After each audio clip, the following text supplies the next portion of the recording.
जय हिंद दोस्तों। आज हम आप लोगों का सुपर एग्जाम किक में हार्दिक स्वागत है। हम आशा कर रहे हैं कि आप लोगों को जो पॉलिटी का भाग 1 का वीडियो पड़ा हुआ है टोटल 3 भाग में, वो आप लोगों को पसंद आ रहा होगा और आप लोगों को जो प्यार मिला मुझे उससे हम लोग उत्साहित भी हैं। और उसी से उत्साहित होकर हम पॉलिटी के भाग 2 का जो है आप लोगों के बीच में वीडियो बनाकर डाल रहे हैं। आशा करते हैं कि आप लोग इसे भी पसंद करेंगे। तो पॉलिटी भाग 2 इसमें भारत की नागरिकता से संबंधित है, जिसमें हम लोग अनुच्छेद संख्या 5 से अनुच्छेद संख्या 11 तक का अध्ययन करेंगे। 5 से 11। तो इसी से पहले हम आपको बता दें कि जो नागरिकता है, नागरिकता की पहल जो है कि पहल सर्वप्रथम अरस्तु जी ने की थी। अरस्तु ने की थी। नागरिकता की पहल सर्वप्रथम अरस्तु ने की थी। यह नागरिकता जो है ब्रिटेन से लिया गया है। भारत की नागरिकता के जो कानून है वह ब्रिटेन से लिया गया है। ब्रिटेन से लिया गया है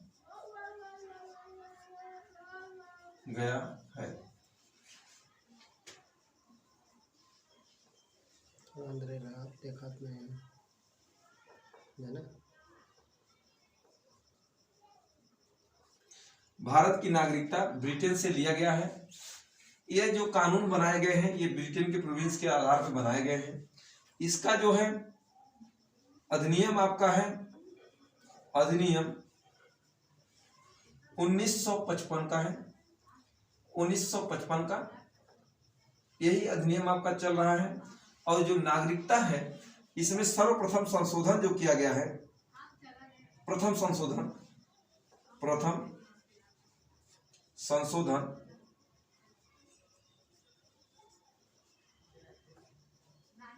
1986 में किया गया था। इतना तो मतलब ये आपका एकदम सिंपल चीज से बता दिया गया आपको कि नागरिकता की पहल सर्वप्रथम अरस्तु ने की। इसके बाद भारत की नागरिकता ब्रिटेन के प्रोविंस से लिया गया है। यह 1955 के अधिनियम पर आधारित है। इसके बाद प्रथम संशोधन इसमें 1986 में किया गया था। अब हम आपको बताएंगे नागरिकता होती क्या चीज है। नागरिकता होती क्या चीज है। नागरिकता होती क्या चीज है, इसको समझने के लिए हम लोग ये जानेंगे कि नागरिकता जो होता है ये हमारे राष्ट्र द्वारा या हमारे संविधान के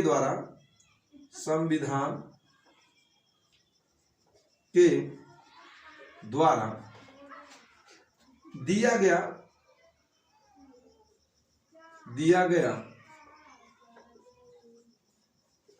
अधिकार है। नागरिकता क्या है? संविधान के द्वारा दिया गया अधिकार, या यूं कह सकते हैं कि हमारे राष्ट्र के द्वारा यह दिया गया अधिकार है।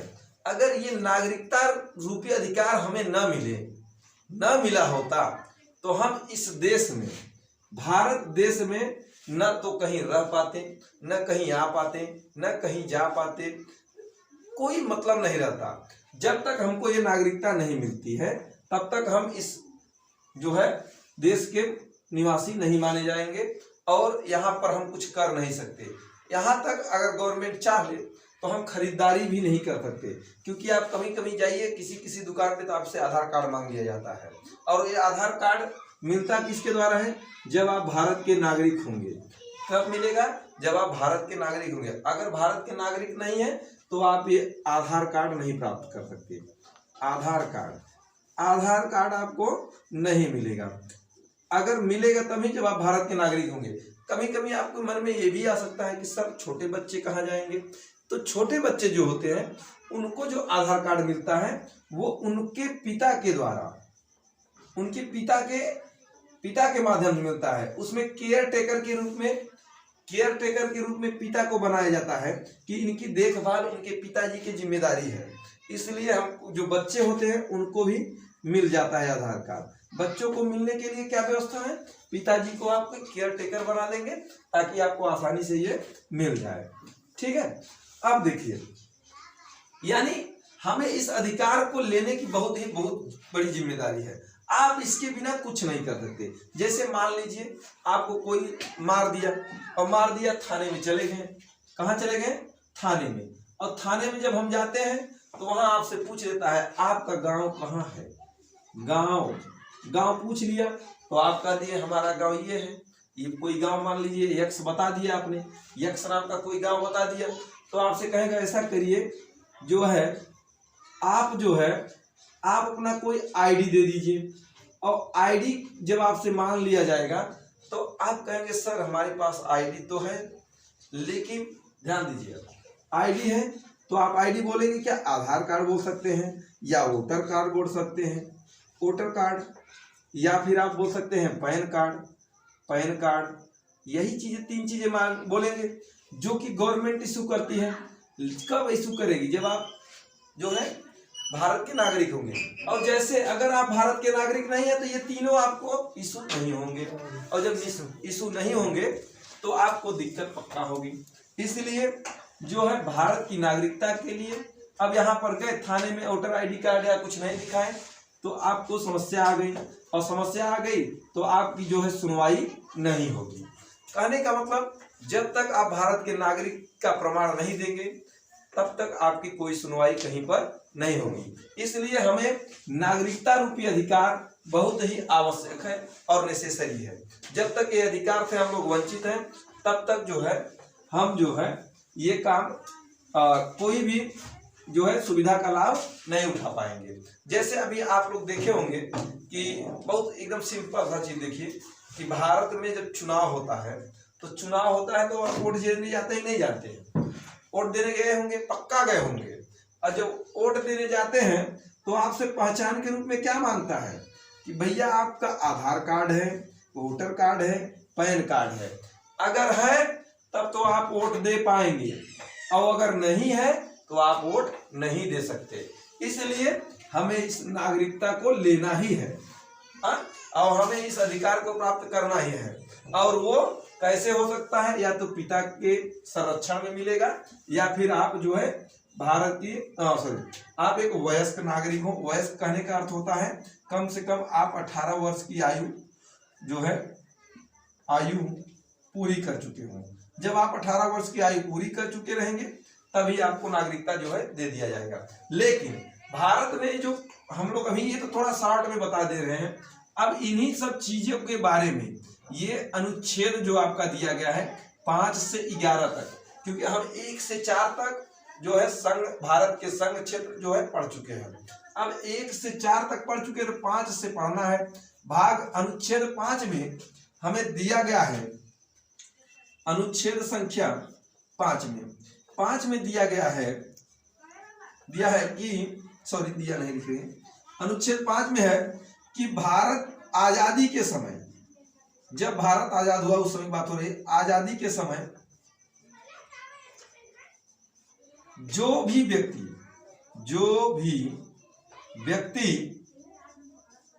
भारतीय सीमा क्षेत्र में सॉरी थोड़ा सा दिक्कत आ गई है, जो भी व्यक्ति भारतीय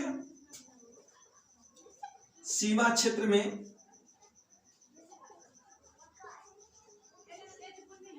है वह भारत का नागरिक होगा।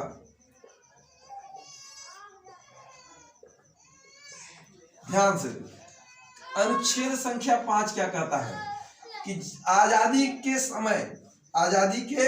समय जो भी व्यक्ति भारतीय सीमा क्षेत्र में है वह भारत का नागरिक होगा। अब ध्यान दो, जब भारत आजाद हुआ 15 अगस्त 1947 को भारत आजाद हुआ।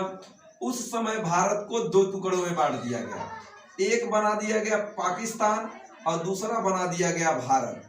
अब भारत बना दिया गया तो ये जो पाकिस्तान क्षेत्र में निवास कर रहे थे उनकी बात नहीं कर रहे हैं हम उस क्षेत्र की बात कर रहे हैं जो भारतीय सीमा क्षेत्र के अंतर्गत थे, जो निवास कर रहे थे, उन्हें स्वतः ही नागरिकता दे दी गई। ये अनुच्छेद संख्या 5 कह रहा है। कौन कहता है? अनुच्छेद संख्या 5। अनुच्छेद 5 में दिया गया है कि जो भी व्यक्ति 15 अगस्त 1947 के आजादी के बाद भारत में निवास कर रहा है वह भारत का नागरिक हो गया। मतलब भारत की नागरिकता हमें स्वतः मिल गई। कब? जब भारत आजाद हुआ, उस समय की बात हो रही। ये हमारा संविधान दे रहा है, अनुच्छेद 5 हमारे संविधान का अनुच्छेद 5 कह रहा है। ध्यान रखना आप लोग, कहीं कहीं भूल जाते हैं हम लोग कि कंफ्यूजन आ जाता है कि कहां से आता है, लेकिन यही चीज ध्यान दो कि हम कह रहे हैं जब आजादी मिली उस समय की बात। जब आजादी मिली तो भारत के 2 टुकड़े कर दिए गए, क्योंकि पहले ये पाकिस्तान भी भारत का अंग था, इधर बांग्लादेश था वो भी पाकिस्तान भारत का ही अंग था, तो ये पूर्वी पाकिस्तान और ये पश्चिमी पाकिस्तान बना दिया गया। तो ये भी भारत का ही अंग था, ये भी। लेकिन हम नहीं इस क्षेत्र की बात कर रहे हैं, नहीं, जो क्षेत्र हमारे भारतीय सीमा में क्षेत्र में था उसी की बात हो रही है। ठीक है, ठीक है ना? हाँ, तो ये इतना आप लोग समझ लिए। अगर इसमें आपको कुछ लग रहा है कि हमारे योग्य है तो आप लोग इसको नोट डाउन कर लीजिए या फिर इसका स्क्रीनशॉट ले लीजिए, इसको इरेज करना है। जैसा कि आप लोगों को बताया जा चुका है कि अनुच्छेद संख्या 5 वह अनुच्छेद है जो भारत के क्षेत्र में निवास कर रहे हैं उनको स्वतः नागरिकता दे दी गई। कब? जब भारत आजाद हुआ। भारत आजाद हुआ उसी समय। भारत कब आजाद हुआ? सब लोग जानते हो, 15 अगस्त 1947 को आजाद हुआ था। अब थोड़ी सी बात ध्यान दो, ये तो हो गया आपका 5 अनुच्छेद 5 की बात। अनुच्छेद 5 इसके पहले भी मैं पढ़ा। अब अनुच्छेद संख्या 6 क्या कह रहा है? अनुच्छेद संख्या 6, अनुच्छेद संख्या 6 कहता है कि जो व्यक्ति, देखिए ध्यान देना आप लोग, जो व्यक्ति पाकिस्तान में निवास कर रहा है। अब ध्यान देना, पाकिस्तान 2 प्रकार के था उस समय, एक था पूर्वी पाकिस्तान और एक था पश्चिमी पाकिस्तान। पूर्वी पाकिस्तान को बना दिया गया है बांग्लादेश, और पश्चिमी पाकिस्तान को अभी भी पाकिस्तान ही है। ठीक है, अब ध्यान दो, पाकिस्तान जो है ये पाकिस्तान से इस तरफ से भी इस तरफ से भी जो भी भारत में अगर संविधान बनने से पूर्व, कब? संविधान बनने से पूर्व, पूर्व का मतलब है पहले, पूर्व का मतलब क्या है? पहले। थोड़ा सा यहां लिख दे रहे हैं आपको, पहले, पहले, बाद में, पहले 2 चीज होती है। बाद मतलब समय बीत जाएगा तब। संविधान बनने से पूर्व, संविधान बनने से पूर्व,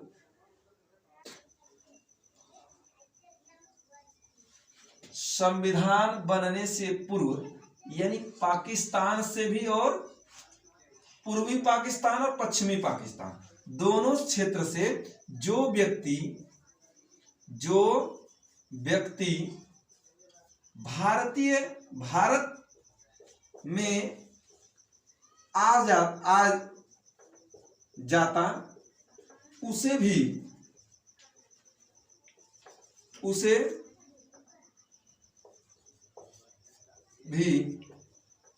भारत की नागरिकता दे दी जाती है। भारत की नागरिकता दे दी जाए। ध्यान दो आप लोग, एकदम सही समझ लो। कह रहा है संविधान बनने से पूर्व, संविधान बनने से पूर्व कहाँ आ जाओ? भारत में। अगर भारत में आ गए तो आपको आसानी से जो है क्या मिल जाएगी? नागरिकता। क्या मिल जाएगी? नागरिकता। यानी मौका वहां भी मिल रहा है कि हमारा संविधान अगर लागू हो जाएगा तब आपको तो दिक्कत हो जाएगी, लेकिन अगर संविधान बनने के पहले आ गए तो हमको नागरिकता मिल जाएगी, फ्री मिल जाएगी। लेकिन जैसे ही संविधान जिस दिन बनेगा उस दिन नियम लागू हो गया, रूल्स ऑफ परमिट रूल इसको बोलते हैं, सीधा ऐसे परमिट रूल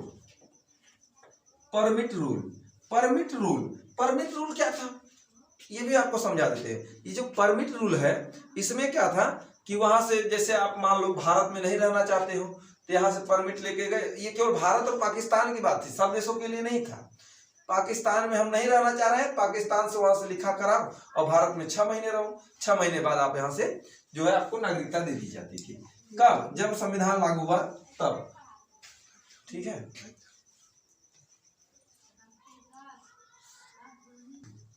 थोड़ा सा ध्यान दो, जल्दी जल्दी में मैं कुछ ज्यादा बोल गया, वो गलत हो गया है मुझसे। ये जो परमिट रूल है ये लागू हुआ था 19 जुलाई 1948 में, यानी संविधान तब भी बना नहीं था। संविधान मतलब जो व्यक्ति भारत में आ जाता है, यानी संविधान बनने के पूर्व 19 जुलाई से यह लागू हुआ। कौन सा रूल? Permit rule. तो आप आइए यहाँ पे परमिट दिखाइए कि हम पाकिस्तान से लेकर आए परमिट, हम पाकिस्तान में नहीं रहना चाह रहे हैं और आकर भारत में रह गए तो आपको नागरिकता मिल जाएगी। अब ध्यान दो थोड़ा सा यहाँ पर, ये परमिट रूल लागू कब हुआ? 19 जुलाई 1948 को। और भारत आजाद कब हुआ? देखो पहले, भारत आजाद 15 अगस्त 1947। मतलब अगस्त के बाद सुनो, अगस्त के बाद सितंबर, अक्टूबर, नवंबर, दिसंबर, जनवरी, फरवरी, मार्च, अप्रैल, मई, जून और जुलाई, लगभग 10 महीने आप अगर आ गए भारत में तो आपको फ्री नागरिकता मिल जाएगी। लेकिन इस जैसे ये परमिट रूल लागू हुआ तो आप 6 महीने भारत में आकर रहेंगे तभी ये जो है लागू आपको भारत की नागरिकता मिलेगी, अन्यथा नहीं मिलेगी। ये लागू हो गया कब? 19 जुलाई 1948 को। अनुच्छेद संख्या 6, अनुच्छेद संख्या 6 क्या कहता है? फिर से देख लो कि संविधान बनने से पूर्व ये आपका भारत वाला क्षेत्र है। ध्यान देना, थोड़ा सा कोई नक्शा नहीं बनाया, जगह कम है। ये भारत है। भारत में पूर्वी पाकिस्तान से और पश्चिमी पाकिस्तान से जो भी व्यक्ति आकर यहाँ रहना चाहता है वो आकर परमिट रूल के आधार पर, किसके आधार पर?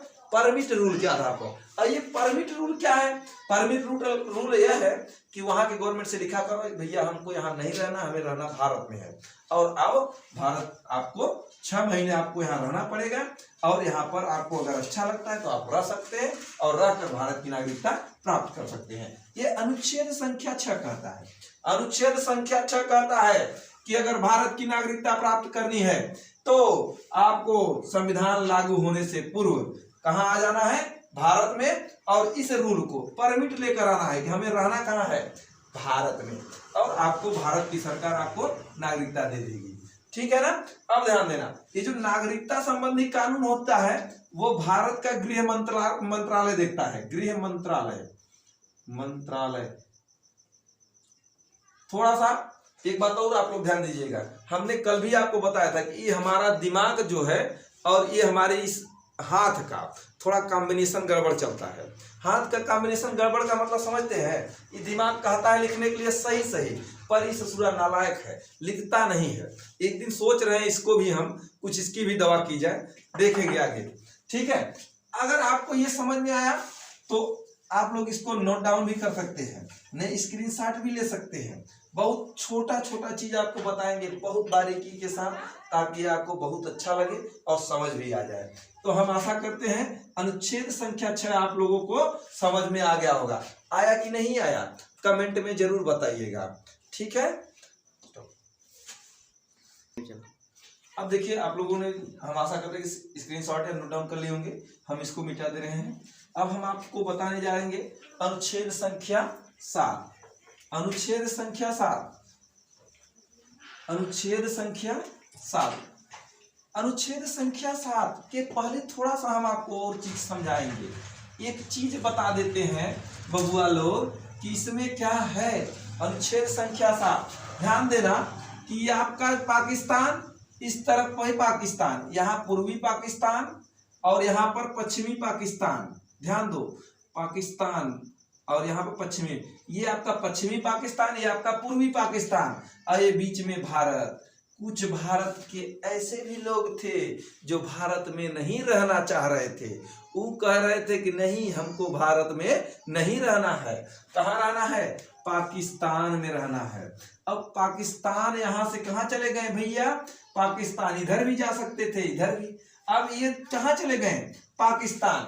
चले तो गए पाकिस्तान, लेकिन समस्या ये हो गई कि वहां का कल्चर इनको पसंद नहीं आया। और जब ये कल्चर पसंद नहीं आया तो ये क्या किए, दोबारा रिटर्न आ गए। ये कहाँ आ गए दोबारा रिटर्न, भारत। तो अनुच्छेद 7 कहता है कि जो भी भारत छोड़कर पाकिस्तान चले गए थे वो आकर कहाँ रह सकते हैं, भारत में रह सकते हैं, लेकिन उनको भी आने पर उनको यहाँ पर रहना पड़ेगा, फिर से वहां से परमिट रूल लेकर आना पड़ेगा ताकि उसको यहाँ पर फिर से भारत की नागरिकता दी जा सके। समझ में आ रहा ना, पक्का समझ में आएगा। अब देखो अनुच्छेद संख्या 7 क्या कहता है कि भारत से, कहां से, भारत से पाकिस्तान गए व्यक्ति, कहां गए, भारत से पाकिस्तान, पाकिस्तान गए व्यक्ति अगर दोबारा वापस आकर भारत में रहना चाहते हैं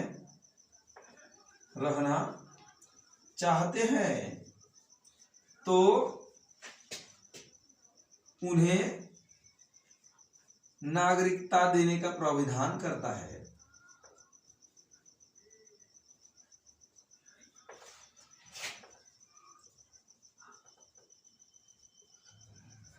ध्यान दो, अनुच्छेद 7 भारत से उस समय जब भारत आजाद हुआ, ये ध्यान देना, ये आपका नया रूल्स नहीं चल रहा है अभी। जब नया रूल्स चलेगा तो ये हम जब भारत आजाद हुआ उसके उस समय की बात हो रही है, तो हमको तो सब देखना है ना। जब भारत आजाद हुआ तो उस समय कुछ लोग भारत में रहना पसंद नहीं कर रहे थे, भारत में रहना पसंद नहीं कर रहे थे, वो कहाँ चले गए, पाकिस्तान गए। और यहाँ पर भाई जहाँ AK-56 लेकर आदमी घूमेगा वहां रह लोगे, ये नॉर्मल आदमी की बस की बात नहीं थी। और गए, इनको यहाँ का पसंद नहीं आया कल्चर, तो कहें यार यहाँ से अच्छा तो हमें भारत ही था, इसलिए कहाँ वापस आ गए, भारत। और जब भारत वापस आ गए तो भारत सरकार ने कहा कि क्या पाकिस्तान से आपने परमिट लाया है, हाँ। इन्होंने बोला हाँ, व्यक्तियों ने बोला कि हाँ। जब हाँ बोल दिया तो कहा 6 महीने रहिए, अगर पसंद आए तो फिर आपको भारत की नागरिकता दे दी जाएगी। समझ में आ रहा होगा, आशा करते हैं। हम अपनी पूरी कोशिश कर रहे हैं कि बेस्ट दिया जाए। और अगर आप लोगों को अच्छा लगे तो कमेंट बॉक्स आपके लिए खुला है, एकदम खूब अच्छे से कमेंट करिए। अगर कहीं गलत भी हो रहा है तो उसको बताइए, सर आपके सुधारने की पूरी कोशिश की जाएगी। ठीक है, अब आशा करते हैं अनुच्छेद संख्या 7 तो समझ में आ ही गया होगा, आया ना, पक्का आया। तो भैया लोग, दोस्त भाई, अब आपको तो समझ में आ गया। अगर समझ में आया नोट डाउन करना चाहे नोट कर सकते हो। अब हमारा अनुच्छेद 8 क्या कहता है, ध्यान दो, अनुच्छेद संख्या 8 क्या कहता है कि अगर हम विदेश में नौकरी करने चले जाएंगे तब क्या होगा। तो बबुआ लोग, ये विदेशी लोग बहुत ही काम के चीज होते हैं, वो रहते तो भारत की नागरिकता पर है। किसकी नागरिकता पर, भारत की। किसकी नागरिकता पर, भारत की नागरिकता पर, लेकिन जो है वो काम कहाँ कर रहे हैं, विदेश में। तो कह रहा है कि जो विदेश में होंगे, विदेशी विदेश में भ्रमण तथा नौकरी करने पर आपकी नागरिकता समाप्त नहीं होगी। कहने का मतलब समझो कि जो अनुच्छेद 8 है वो आपको ये स्वतंत्रता यह अधिकार दे रहा है कि आप विदेश में जाइए, घूम कर आइए, और घूम कर आइए 1 हफ्ते 2 हफ्ते घूमने के बाद, यानी घूमने का कहलाता है भ्रमण। और घूम कर आइए, तो घूम कर आ गए तो आपकी नागरिकता भारत की बनी रहेगी। मान लीजिए हमको मन कर दिया नहीं, यहाँ नौकरी करना है, और नौकरी करना है तो हम वहां क्या करने लगे, नौकरी करने लगे। और नौकरी करने लगे तो भैया हमको भारत गवर्नमेंट कहता है कि आप नौकरी बिंदास करिए और नौकरी कर कर हमारे यहाँ भेजिए। तो हम कहाँ के रुपया लाएंगे, विदेश का। कहाँ का लाएंगे, विदेश का। अब विदेश का लाएंगे और विदेश का खाएंगे तो भारत की इकोनॉमिक ग्रोथ बढ़ेगा कि नहीं बढ़ेगा। पक्का बढ़ेगा। जब बढ़ेगा तो भारत क्यों आपकी नागरिकता समाप्त करेगा? नहीं समाप्त करता। लेकिन इसी के बाद अनुच्छेद संख्या 9 क्या कहता है? ध्यान दो, अनुच्छेद संख्या 9 कहता है सटलत गैल, सटलत गैल, नहीं समझा? समझा देते। जैसे आप विदेश की नागरिकता ले लिए, कहां की ले लिए? विदेश की नागरिकता, विदेश की नागरिकता, सॉरी नागरिकता, ध्यान दीजिए आप। जैसे ही विदेश की नागरिकता ले लिए, भारत की क्या हो जाएगी नागरिकता? सॉरी, भारत की नागरिकता, भारत की नागरिकता खत्म। जैसे आप विदेश की नागरिकता ले लिए, यानी सट गए विदेश में जाकर, तब भारत की नागरिकता खत्म। ये अनुच्छेद संख्या 9 कहता है। समझ में आ रहा है ना? हो समझ में आ रहा है तो आप लोग कमेंट बॉक्स आपके लिए खुला रखा गया है, खूब अच्छे से कमेंट करिए, ठीक है। अब इसके बाद अनुच्छेद संख्या 10, अगर आप लोगों को इसमें जरूरी लगता है तो आप लोग नोट डाउन कर लीजिए या स्क्रीनशॉट ले सकते हैं और इसको हम इरेज करेंगे।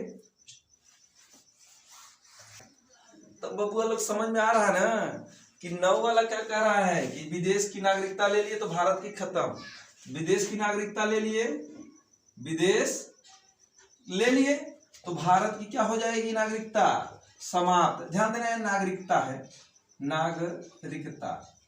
अगर विदेश की ले लिए तो भारत की खत्म, भारत की खत्म। अब देखो ये अनुच्छेद संख्या 9 कह रहा है, अनुच्छेद संख्या 9। अब इसी में आ जाता है अनुच्छेद संख्या 10। अनुच्छेद संख्या 10 क्या कहता है बबुआ लोग? कि अनुच्छेद संख्या 10 कहता है कि जब तक आप देश विरोधी काम नहीं करोगे, किसके विरोधी? देश विरोधी, देश विरोधी कार्य नहीं करोगे, तब तक आपकी नागरिकता बनी रहेगी, बनी रहेगी। देख लो ना क्या कह रहा है? जब तक देश विरोधी, सॉरी हमने तक नहीं लिखा, हमने आपको बताया ना कि हमारा हाथ और माइंड का कांसेप्ट थोड़ा सा झगड़े में रहते हैं दोनों, इनका 36 का आंकड़ा है। जब तक देश विरोधी कार्य नहीं करोगे तब तक आपकी नागरिकता बनी रहेगी। जैसे ही देश विरोधी कार्य कर दिए, नागरिकता खत्म। अच्छा, आप लोगों से एक उपाय पूछना चाहता हूं। जो भारत में जो है, भारत के लोग, जो ऐसे व्यक्ति, थोड़ा सा ध्यान दो, राय आप लोगों से कमेंट में जरूर लिखिएगा। ऐसे व्यक्ति जो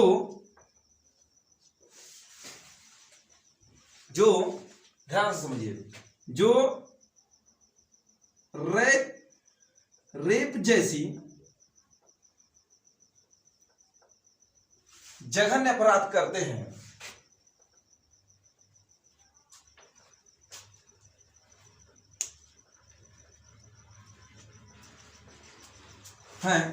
उनकी नागरिकता छीन ली जाए, नागरिकता छीन ली जाए तो कैसा रहेगा? पहला सजा होना चाहिए। कैसा रहेगा?